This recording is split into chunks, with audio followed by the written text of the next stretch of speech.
પાટીદાર સમાજના બે અગ્રણીઓ વચ્ચે થયેલી વાતચીતની, કારણ કે ગણેશ ગોંડલ એટલે કે ગણેશ જાડેજાને ખોડલધામના એક સમારોહની અંદર, એક પ્રસંગની અંદર આમંત્રણ આપવામાં આવ્યું અને ત્યારબાદ રાજુ સખિયા સાથેનો એ ઓડિયો વાયરલ થઈ રહ્યો છે, જેમાં તે કહી રહ્યા છે કેટલીક વયમનસ્ય ફેલાવાય એવી વાત પણ તેઓ કરી રહ્યા છે.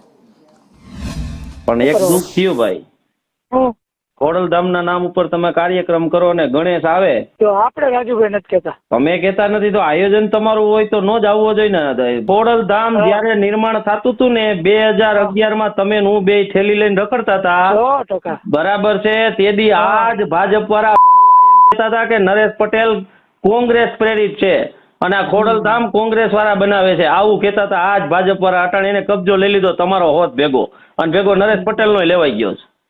ખરેખર યાર જોવો તો ખરા યાર, આવી રીતે નામનો ઉપયોગ કરવાનો છે, આ રીતે સમાજને દોરી જવાનો છે યાર. આયોજન તમે કરો ને કોક તમને આમંત્રણ દઈ દે, અને એવા ગણેશ જેવા દૂષણને જેના બાપે તન મર્ડર લેવા પટેલ સમાજના કર્યા હોય એવાને આ વસ્તુ વ્યાજબી થાય. હવે તમને છેલ્લી વાર ને પહેલી વાર કહું છું, ખોડલધામના નામ ઉપર કઈ કામ થશે એટલે અમે અમારી ટીમ સાથે આવી જશું. ન્યા કોઈ બીન પટેલ આવ્યો હોય છે એટલે માથાકૂટ થાય, અને એ બધી રીતની માથાકૂટ થાય. અને ધમકી સમજવી હોય તો ધમકી સમજજો, વિનંતી સમજવી હોય તો વિનંતી સમજ.